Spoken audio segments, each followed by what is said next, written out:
Hello students, let us complete the chapter life processes. We were discussing about excretion in last video. This is my 13th video. Here we'll discuss rest of the parts. Students, you have gone through these diagrams. Nephron, that is the unit of kidney, also known as structural and functional unit of kidney. This is the structure of nephron we have already discussed. I have already discussed about how urine is formed in nephron. Let me tell you in short. In glomerulus, blood is filtered. The filtrate passes through this long tubule which is yellow colored. Okay, this is yellow colored tubule. This tubule is very long, and as the filtrate passes through different parts of the kidney tubule, most of the necessary substances get reabsorbed and sent back into the blood capillaries. Ultimately, the filtrate which reaches here, the collecting duct, is called urine. So there are mainly two steps: filtration and selective reabsorption. After that, the collecting duct pour the urine into this part which is also called renal pelvis. From renal pelvis, urine is collected and passes through this tube known as ureter, and urine gets collected in urinary bladder. So from both the kidney, urine comes through ureter and gets collected into urinary bladder. Urinary bladder is made up of muscles, that is, it is muscular organ. Urethra is the outlet through which urine passes out. Our next discussion is how urine pass out. Urine कैसे निकलेगा, इसका क्या mechanism है, ये हम लोग आगे पढ़ेंगे. Voiding of urine, that is discharging of urine, is known as micturition. Urine का पास आउट होना मिक्चुरेशन कहलाता है. इसके स्टेप्स कुछ यूँ हैं. When urinary bladder gets filled with urine, it gets stretched. वो फैल जाता है या एक्सपैंडेड हो जाता है. उसके वॉल पर दबाव पड़ता है. जब उसके वॉल पर दबाव पड़ता है बिकॉज ऑफ स्ट्रेचनिंग, तो ब्रेन में उसका इम्पल्स पहुंचता है and we feel the urge to discharge urine. Urine discharge करने की इच्छा होती है, दैट इज अर्ज. ब्रेन ही इसको कंट्रोल भी करता है, हमारा नर्वस सिस्टम इसको कंट्रोल करता है. हमारे बॉडी में जितने मसल्स हैं सबको नर्वस सिस्टम कंट्रोल करता है. And as I told you that bladder is muscular, urinary bladder is made up of muscles. So this muscle is under the control of nervous system. So under nervous control, muscular bladder contracts. Muscular bladder contract करता है. अब urethra में sphincter लगा होता है. Sphincter is a type of circular muscle. It is a type of circular muscle which keeps the opening closed. When it relaxes, that is when it expands, tube opens and urine passes out. तो next step ये है कि जब muscular bladder contract करेगा उस समय urethral sphincter relax करेगा ताकि यूरिन यूरेथ्रा से होता हुआ बाहर निकल जाए, that is urine passes out. ठीक है, these are the steps. A passing of urine can be controlled as per will. Urine pass out किया जाए या नहीं किया जाए ये हमारी इच्छा यानी विल पे डिपेंड करता है.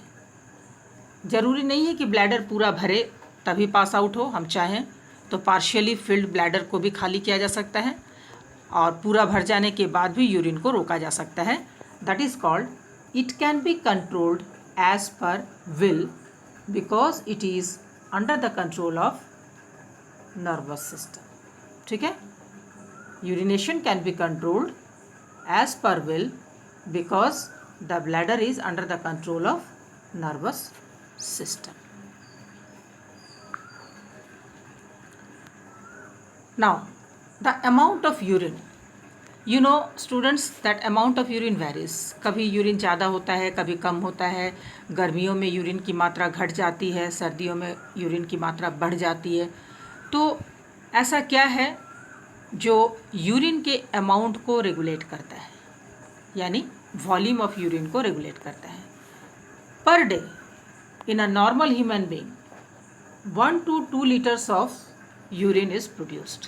1 से 2 लीटर यूरिन पास आउट होता है. अब कितना होगा, यानी 1 से 2 का जो रेंज है उसमें कितना होगा यूरिन, वो इस बात पर डिपेंड करता है कि how much excess water is there in the body. हमारे बॉडी में जो हम लोग पानी पीते हैं, ब्लड में जो पानी है प्लाज्मा के रूप में, उसमें पानी की मात्रा कितना एक्सेस है. जितना एक्सेस है वो यूरिन के जरिए निकाल दिया जाएगा. ठीक है, so volume of urine depends on how much excess water is there in the body. If water is more then required in blood then amount of urine will also be more. But if water in the blood is less, then amount of urine will also be less. तो ऐसा कैसे होता है? Actually, the amount of water reabsorbed through kidney tubule is depending on how much excess water is there in the body. अगर blood में पानी की मात्रा ज़्यादा है तो वाटर का रीअब्जॉर्प्शन कम होगा. वाटर का रीअब्जॉर्प्शन, नेफ्रॉन में जो वाटर रीअब्जॉर्ब होकर ब्लड में वापस जा रहा है वो रीअब्जॉर्ब कम होगा, तो ब्लड में वापस नहीं जाएगा, यूरिन में रह जाएगा, यानी यूरिन का वॉल्यूम अमाउंट बढ़ जाएगा. ठीक है, and just reverse in case of less water. अगर ब्लड में पानी की मात्रा कम है तो ब्लड को पानी चाहिए, तो वाटर ज़्यादा रीअब्जॉर्ब होगा. किडनी ट्यूब्यूल में वाटर ज़्यादा रीअब्जॉर्ब होगा और रीअब्जॉर्ब होकर ब्लड में वापस चला जाएगा, तो यूरिन में वाटर की मात्रा कम हो जाएगी, यानी volume of urine will decrease. So what regulates the amount of water? Reabsorption.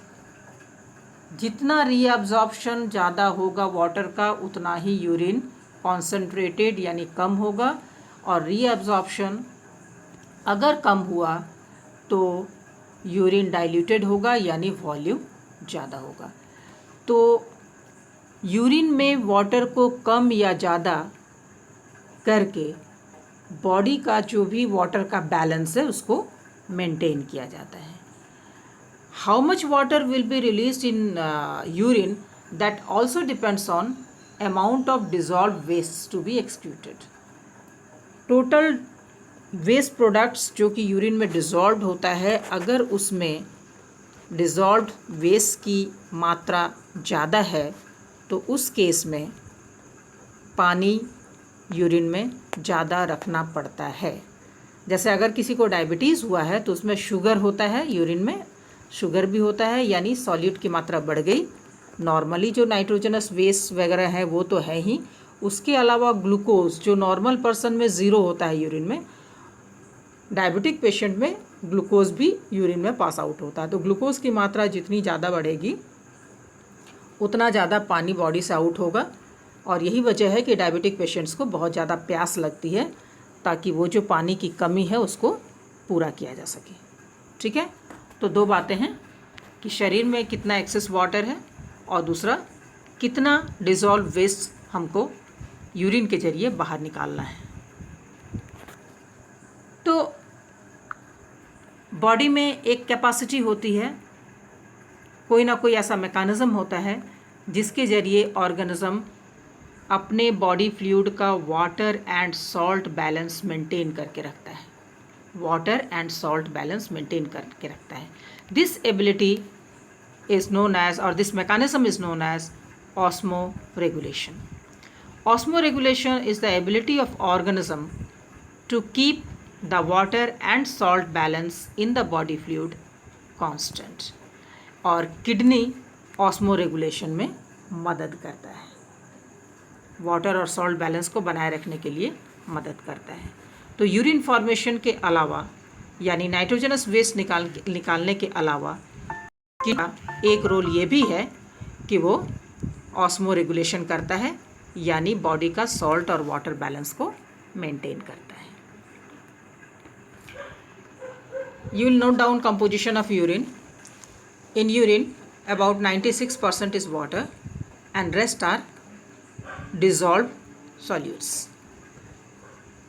Out of that 4%, 2.5% of organic substances like urea, uric acid, creatine, creatinine, ये सारे नाइट्रोजनस वेस्ट हैं.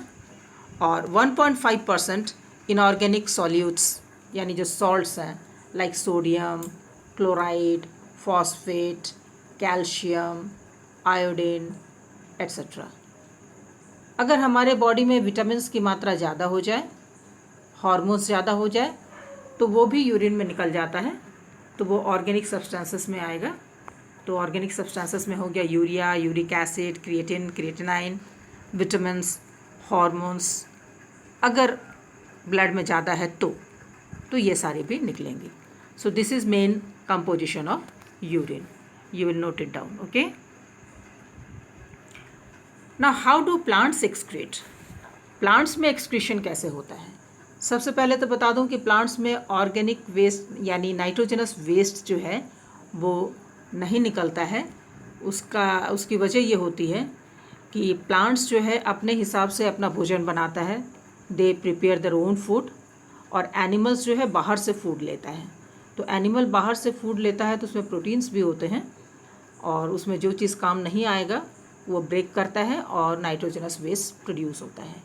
जबकि प्लांट्स अपना एमिनो एसिड अपनी ज़रूरत की चीज़ें अपने ही हिसाब से बनाता है, वेस्ट नहीं होता है. तो एनीवे फिर भी बहुत सारे रिएक्शंस होते हैं प्लांट्स में भी, बायोकेमिकल रिएक्शंस. तो उस रिएक्शंस में बनने वाले जो अननेसेसरी सब्सटेंसेस हैं, वेस्ट सब्सटेंसेस हैं, उनको एक्सक्रीट करना पड़ता है. तो प्लांट्स क्या करते हैं? Plants adopted various strategies to perform excretion. कई अलग अलग तरीके से वो अपना एक्सक्रीशन करते हैं, जैसे by falling of old leaves. As you know, पत्ते जब पीले पड़ जाते हैं तो गिर जाते हैं, उसमें जो भी वेस्ट प्रोडक्ट्स होता है वो शरीर से बाहर चला गया. By deposition of waste like resins, gums etcetera in old xylem. जो ओल्ड जाइलम वेसल्स हैं जो नॉन फंक्शनल हो चुके हैं, उसमें कुछ वेस्ट जैसे रेजिन्स, गम्स वगैरह जमा हो जाता है, परमानेंटली जमा रहता है. तीसरा, some waste stored in bark are removed as bark peel off periodically. आप जानते हो कि प्लांट्स की जो छाल होती है, जो बाहर की छाल, छिलका जो होता है, वो टाइम टू टाइम उखड़ता रहता है. तो उसमें जो वेस्ट जमा होता है वो उस तरह से बाहर चला जाता है. Some waste are stored in central vacuoles of cells. As in class 9th you have studied that plant cells have large vacuole. Plant cells have large vacuole. उस large vacuole में कुछ वेस्ट, यूजुअली सॉल्ट्स, वाटर, ये सब जमा हो जाता है और वहीं रेस्ट्रिक्टेड रहता है, स्टोर रहता है. Some waste are excreted by roots in soil. Root से भी कुछ एक्सक्यूटरी सब्सटेंसेस बाहर निकलती हैं और मिट्टी में मिलती हैं. तो ये 5 पॉइंट्स हैं students. You must note it down for the question, how do plants get rid of wastes? Okay, plants अपने excretory waste से कैसे छुटकारा पाते हैं, तो ये 5 points आप नोट कर लोगे for excretion in plants. That's all. I will provide you some notes, and students, I will tell you that in this chapter life processes, So far we have already studied nutrition, respiration, transport and excretion. So the chapter is finished. But let me tell you one thing I missed under transport, that is transport in plants. So I will upload one more video on transport in plants. That will be the end of the chapter life processes. And regarding these parts, that is excretion and transport in plants, I will provide you some notes. Rest you have to solve the questions of NCERT. All NCERT questions you have to solve. ठीक है, इसको आप note करोगे, question answers देखोगे, learn करते रहोगे, because after 14th of June any time you will have your periodic test. For periodic test the portion is one chapter, that is life processes. Thank you.